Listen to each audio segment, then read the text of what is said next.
There it goes. Can you hear me? Because I have to have my phone on speaker. Yes, you're very clear. Okay. So, can you tell me some about your experiences with Y Learning, such as how long you've been involved or affiliated with the program, and what roles you have played or maybe currently play with the program? Sure. I'm Faye Jones, principal from Carpenter Elementary. Been principal here about 4 years, and all 4 years that I have been here, we've had the pleasure of having the Y Learning program at our site, courtesy of the great YMCA. My assistant principal the first couple years, Christina Jenkins, was the one that was kind of responsible for being the liaison between Y Learning and the staff. So she would meet with the people with Y Learning, with the Y, disseminate paperwork to the teachers who would then funnel it down, to the parents and say this child is recommended. I was at the data meetings that we had twice a year just to talk about the kids, how they're doing on M-class, their reading levels, and, how they're doing. The last 2 years, I think, though, my learning program has had access to our data. So they haven't met with us specifically to review the data of our kids. So I haven't had those meetings, but neither has my assistant principal. But we certainly have enjoyed the fruit of the benefits of the Y Learning program. And the Y has donated their bus and their bus driver on multiple occasions, and we have wanted to have programs here at night for the parents of those that attend the Y Learning program. That's great. Okay. So, when and if you explain Y Learning to other people who are not familiar with the program, what do you tell them about the program?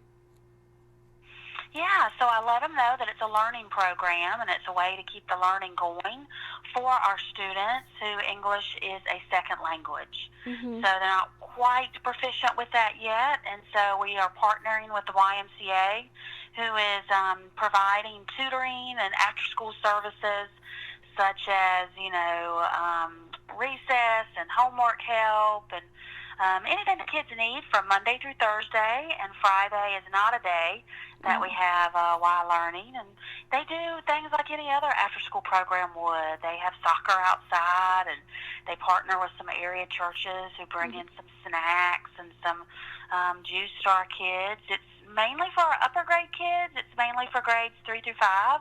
We have had some second graders. I don't think kindergarten is really appropriate for this program. I'm not sure if we've had a lot of first graders or not, but typically it's the older kids. Awesome. So are all the students in the program English language learner students? That I know of, yes. Okay. They typically come from our Maynard Estates, which is our I wouldn't tell parents this, but it's our trailer park over there by Adams Elementary on Maynard. Not to say that where they live is a qualifier, but when the Y is providing transportation, that does make it easy that it's, en route, and that neighborhood or that node is mostly comprised of Hispanic students that are still learning the English language. But I think the Y is very open to anybody that could benefit from those services. But there's a certain amount of slots that we get each year, and it just seems like those that are still learning the English language can benefit the most from it because, their parents oftentimes speak a different language at home. So they need the reinforcement. And like I said, it keeps the learning going and gets some good homework habits. And lots of times the Y Learning program will employ some of our teachers to actually work with the kids. Oh, that's great. Okay. So what are the goals of the program as you understand them? So what I understand is that it keeps the learning going. It just gives them another layer of support, builds community within the kids. It helps with character education. They teach a lot of that when they teach the games and activities, but mainly it's about the scholarship of the students. And, they'll use our computer lab, they'll use our media center, any type of resources here. It seems like the Y always has a particular program that they're using to reinforce the reading skills.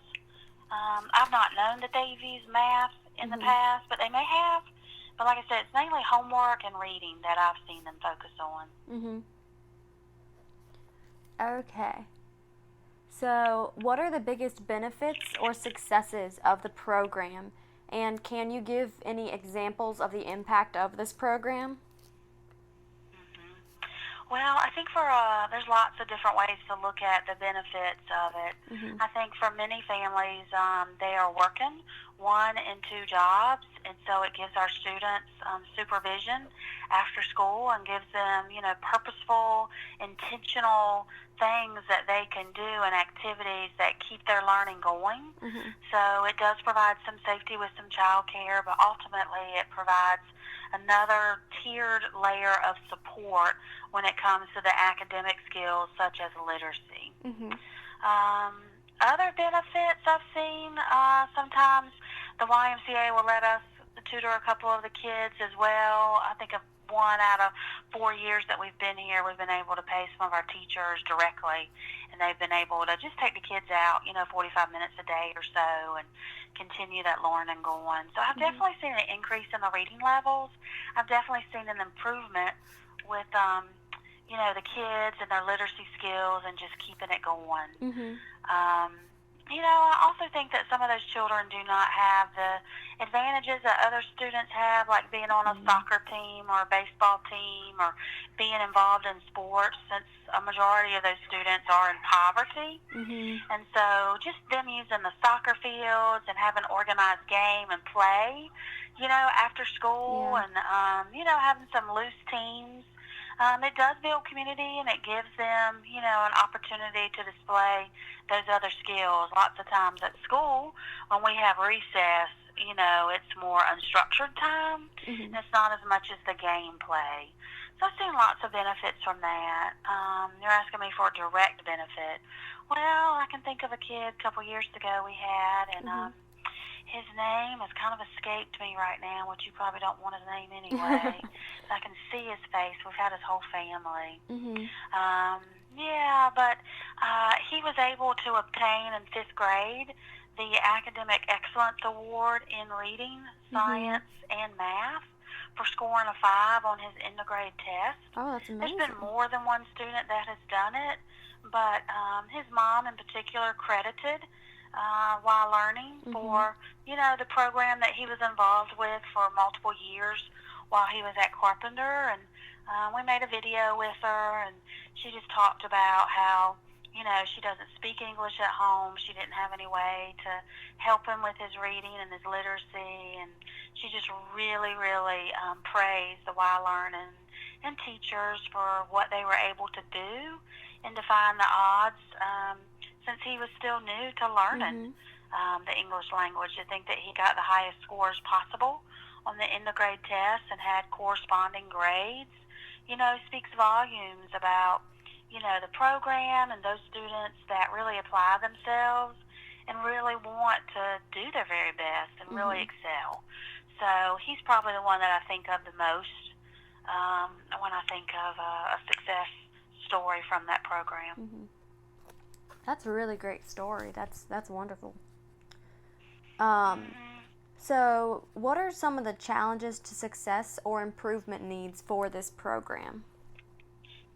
I definitely think that they've had a person in charge of it for the last 2 years that has struggled with behavior management, and that definitely has had an impact on the quality of the academic skills that are delivered. And the discipline looks like things are broken in the computer lab or things are broken in the music room. And, the Y always pays for them, and they're always sorry. But it just speaks to just the level of supervision. If you can't control them and gain their attention, then when it comes to the academics and tutoring and working with them with their reading skills, they're not going to be as focused. They're not going to be as productive. They're not going to get as much out of it. So I would say that that's been an issue and just a struggle the last couple of years.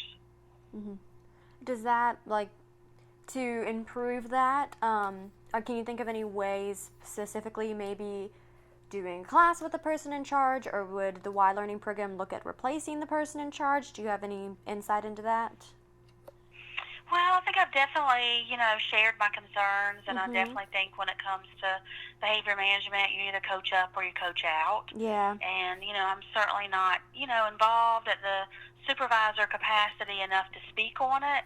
I just know that it's been an issue. Mhm. Sometimes in the hallway, the way that our students will speak to that individual, when we walk by, we might stop and really, call our student on the carpet because they don't talk that way to Mhm. our teachers or even our teacher assistants.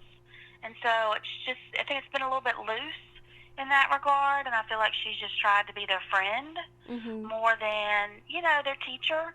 But certainly when they, divide out the kids and this one goes over here for tutoring and this one goes over here for homework help and, this group of kids goes outside, the smaller numbers does help with that. Mhm. And like I said, they do employ many of our teachers. And so, when they've got them in small groups, they make sure the kids are very, Mhm. concentrated and focused. That's great. So, what oh, I just asked that in my own words. I was looking at a list and realized I'd asked that automatically. The question is just suggestions for improving the program to address those concerns. But do you have any other suggestions for improving the program as a whole?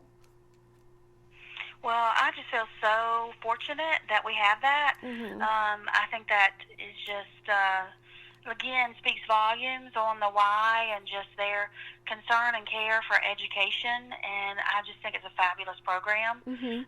If I wanted to expand things, I would say, gosh, it'd be great to have a K2 program, but you don't want to look a gift horse in the mouth when Mhm. they already do so much and we're already so fortunate.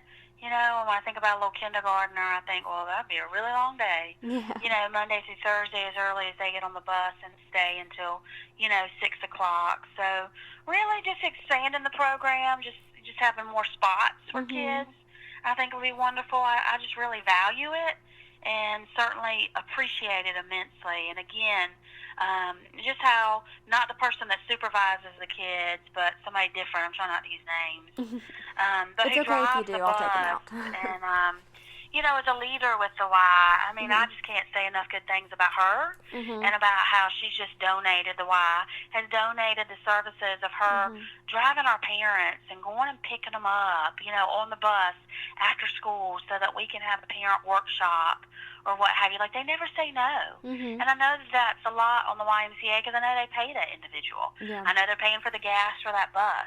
I Mhm. know they're taking care of the insurance, of driving those parents. And it's just really awesome because there's not a place in that trailer park community, Maynard Estates, there's not a Mhm. community center or anywhere that we could go and host anything Mhm. other than individual trailers.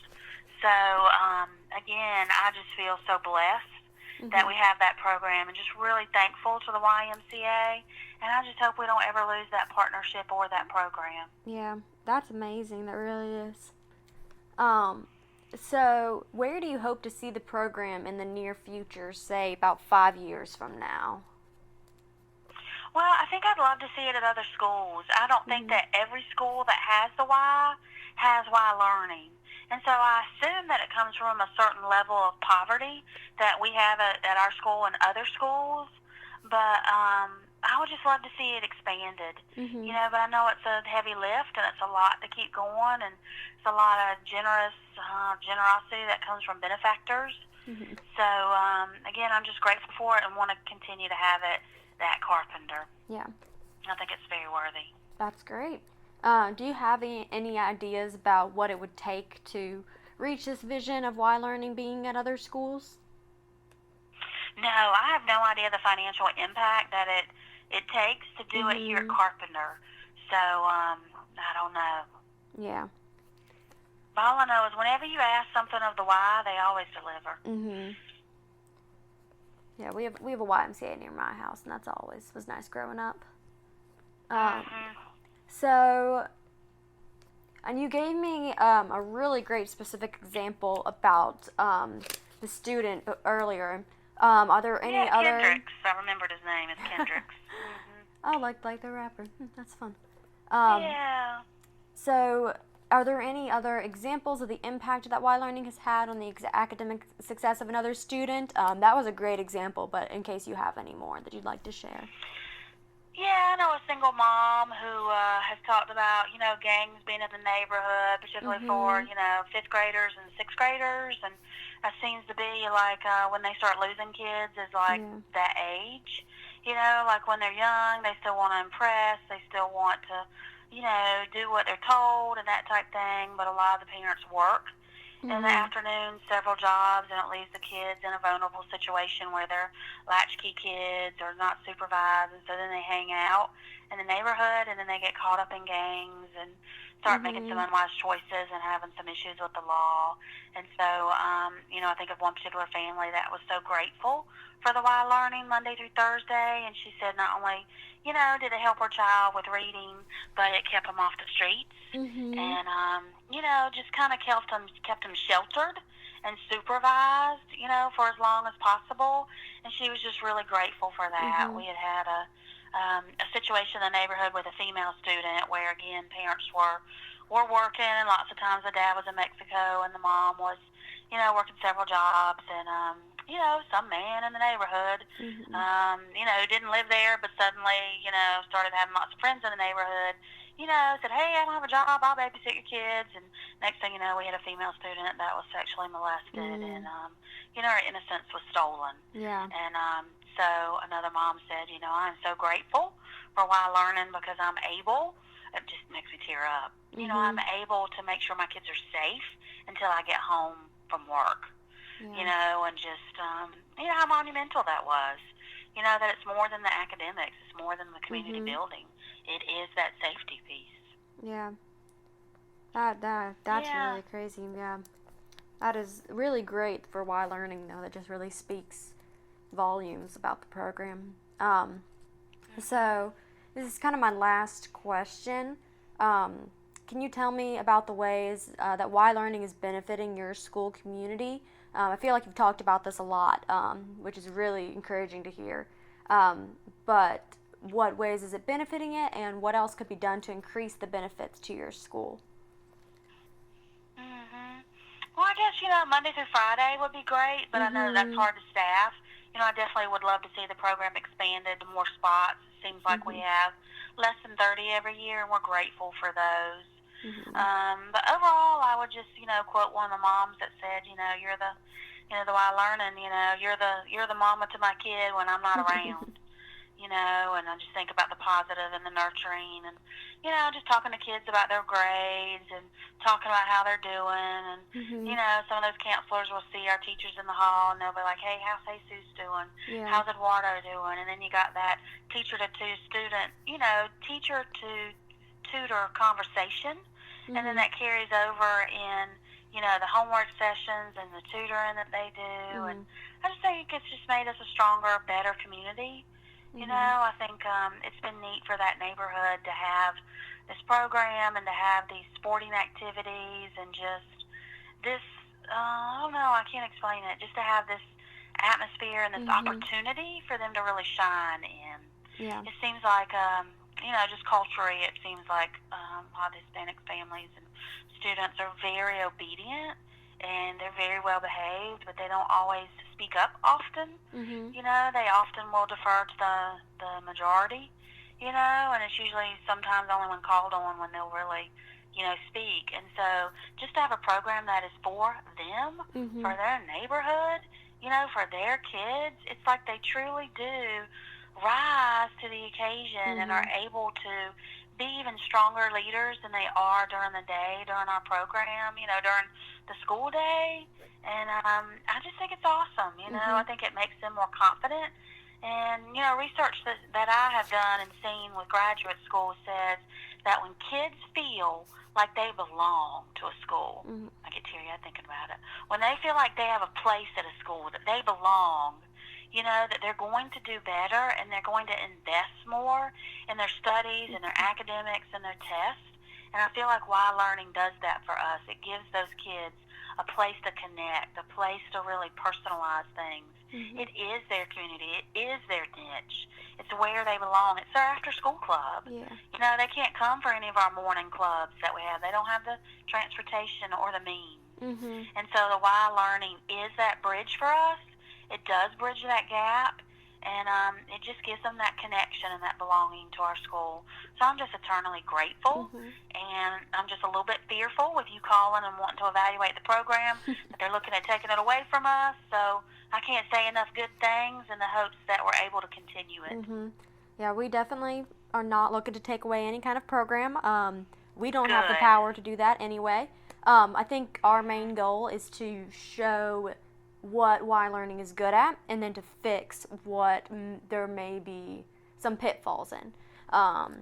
In general, to kind of So keep it's like a the program support. evaluation. Yeah, we want the support to continue coming in for the program, so we need to show that the program is actually working and doing good things, and that it's not stagnant, that it's growing, that it's evolving, that it's like taking concerns and not just leaving them but fixing them. So our goal really is to help. I'm in school to be a teacher. My boss, Dr. Davis, is a professor at NC State and studies literacy and works with students. So we have only really the students in mind is when we think about this, is what's best for them. It is totally not our wish for these programs to close. At least that's very true for us. Well, I'm so glad you're going into the profession. We need good, committed educators like you. And I guess when we expand this conversation, I think about accountability, right? I've given you a lot of qualitative information about why learning works for us and why we value it, but I haven't given you much quantitative data. And I think I would just say it would be nice to return to those meetings we had several years ago where twice a year or quarterly we review the data with why learning with our kids and how they're doing with their literacy skills, and calculate those averages on how the kids are doing. Yeah, But thanks for taking the time to talk with me today and hear about the Y Learning program and what's working at Carpenter. And again, we just love it. I can tell that it means very much, and it's doing great things at your school.